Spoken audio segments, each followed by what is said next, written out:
Hai, apa kabar? Kali ini kita akan membahas tentang sistem pencernaan atau nama lainnya yaitu digesti.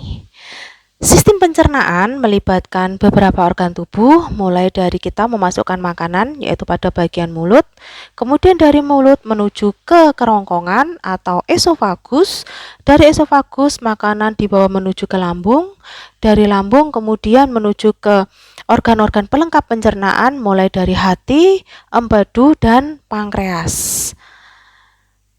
Nah, lambung, makanan yang berasal dari lambung dibawa ke usus kecil atau nama lainnya adalah usus halus, diserap, kemudian ampasnya dibawa menuju ke usus besar dalam bentuk feses, disimpan sementara pada rektum, kemudian dikeluarkan melalui proses defekasi menuju ke anus. Nah, sistem pencernaan itu terbagi atas dua ya, yaitu sistem pencernaan secara mekanik dan sistem pencernaan secara kimiawi. Apa beda dari sistem pencernaan mekanik dan kimiawi? Kalau sistem pencernaan mekanik melibatkan kegiatan memotong, merobek, dan mengunyah makanan. Sedangkan pada sistem pencernaan kimiawi yaitu gerakan yang melibatkan kegiatan enzim dan hormon. Yuk kita bahas satu persatu ya, bagaimana urutan dari sistem pencernaan. Yang pertama yaitu mulut. Nah, pada bagian mulut kita jumpai ada gigi, kemudian lidah, dan juga air liur. Pada gigi itu sendiri ada kegiatan memotong, merobek, dan mengunyah karena ada 3 macam gigi yang bekerja. Mulai dari gigi taring yang berfungsi untuk merobek makanan, kemudian ada gigi geraham yang menghancurkan dan mengunyah makanan, dan yang ketiga gigi yang paling depan yaitu memotong makanan. Sedangkan apa itu premolar? Premolar kalau kalian amati bentuk giginya ya dan letaknya, maka premolar ini merupakan gigi geraham yang letaknya ada pada bagian depan, sehingga fungsinya tentu saja juga menghancurkan dan mengunyah makanan. Setelah makanan dikunyah, maka oleh lidah ini berperan untuk membolak-balikkan makanan. Jangan lupa pada mulut itu juga ada air liur, di mana air liur ini mengandung enzim petialin atau amilase. Fungsi dari petialin atau amilase yaitu mengubah polisakarida menjadi bentuk yang lebih sederhana, yaitu disakarida. Jadi polisakarida ini adalah karbohidrat kompleks ya, yang akan diubah menjadi bentuk yang lebih sederhana. Selanjutnya dari mulut.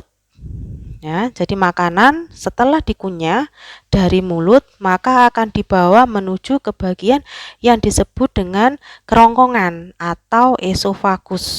Nah, pada bagian esofagus ini hanya terjadi gerakan peristaltik saja. Ya, jadi ingat kerongkongan pada esofagus ini hanya terjadi gerakan peristaltik, yaitu gerakan mendorong makanan menuju ke lambung. Nah, setelah menuju ke lambung, nah kita pahami dahulu bagian-bagian lambungnya ya. Di sini kita pahami mulai dari kardianya. Jadi kardia ini merupakan bagian lambung yang berhubungan dengan esofagus. Yang kedua yaitu ada fundus. Kalau kalian amati bentuknya fundus itu seperti kubah. Ya, jadi seperti kubah, kemudian letaknya itu ada pada bagian atas badan lambung. Nah, mana badan lambung? Ini yang ada di tengah ya. Nah, selanjutnya ada pilorus. Pilorus ini merupakan terowongan yang menghubungkan lambung dengan usus halus. Nah, ini adalah bagian-bagian lambung yang paling bawah ya.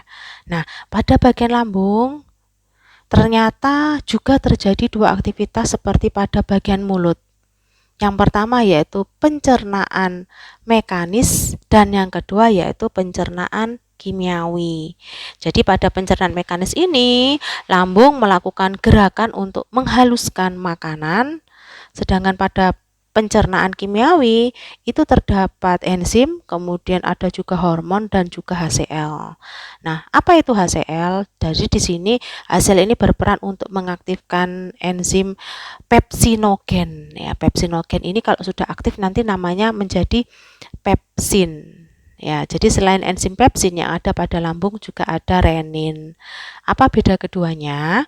Kalau pepsin adalah enzim yang mengubah protein menjadi bentuk yang lebih sederhana yaitu peptida, sedangkan renin, kalau renin ini mengubah protein menjadi kasein atau protein susu.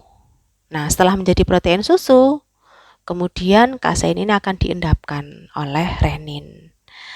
Selain itu pada lambung juga ada hormon gastrin.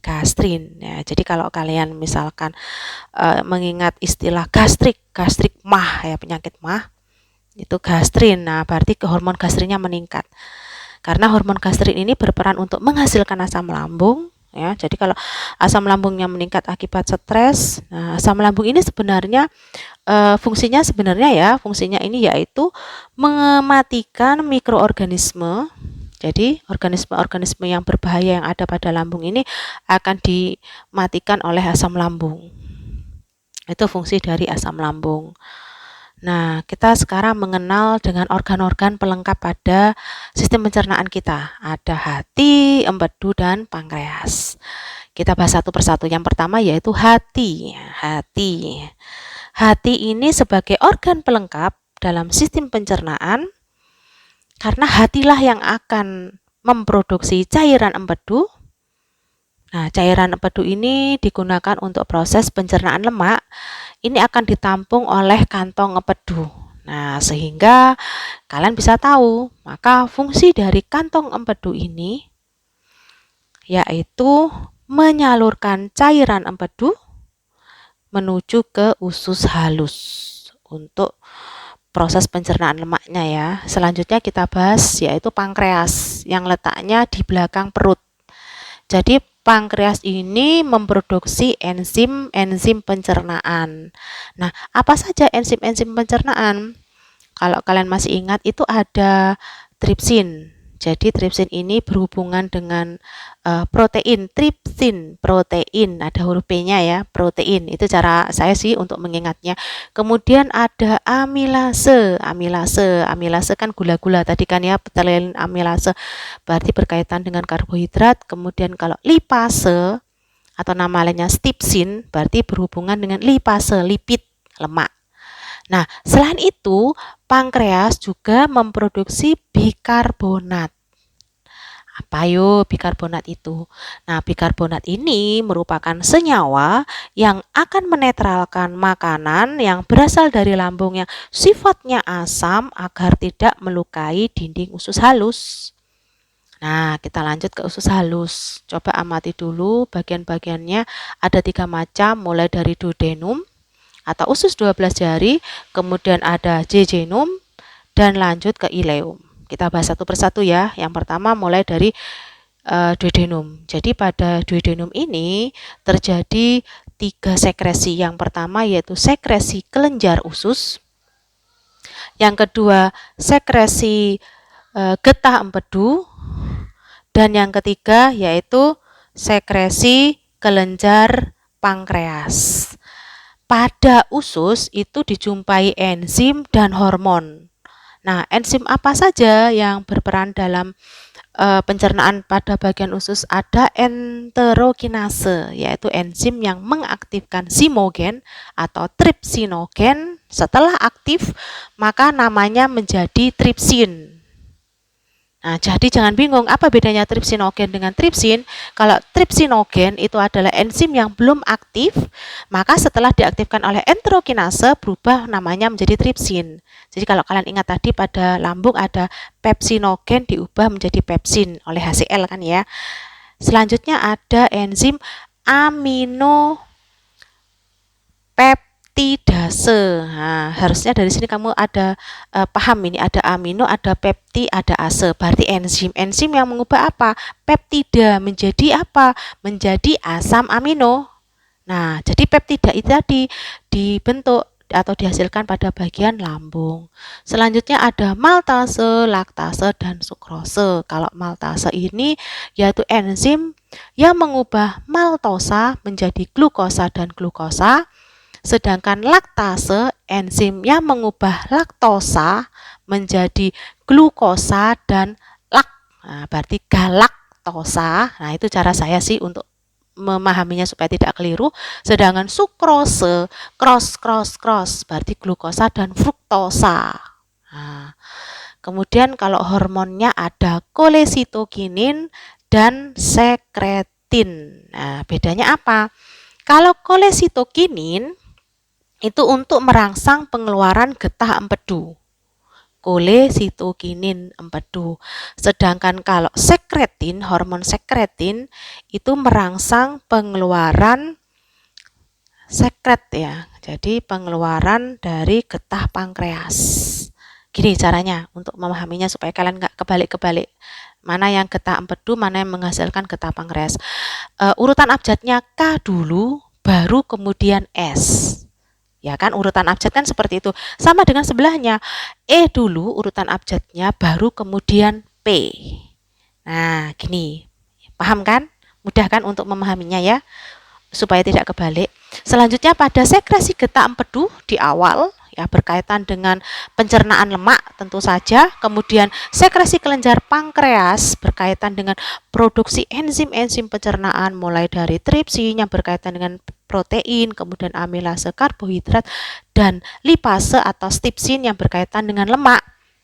Maka setelah makanan diproses di dalam duodenum, maka makanan akan dibawa masuk ke dalam jejunum, lalu menuju ke ileum untuk diserap sehingga tersisa ampas. Ampas ini dibawa ke usus besar atau nama lainnya kolon. Nah, pada bagian kolon ini atau usus besar terjadi suatu proses yaitu proses pembusukan. Dan siapa yang melakukannya? Yaitu bakteri yang ada di dalam usus namanya Escherichia coli sehingga terbentuk feses. Dan feses ini akan disimpan sementara pada bagian rektum. Kalian amati gambarnya di mana rektum. Kemudian feses dikeluarkan melalui proses defekasi atau nama kerennya BAB, buang air besar, menuju ke anus. Nah, cukup di sini ya pembahasan kita tentang sistem pencernaan. Jangan lupa untuk subscribe dan juga like serta share video ini untuk dibuat belajar bersama teman-teman kalian. Terima kasih.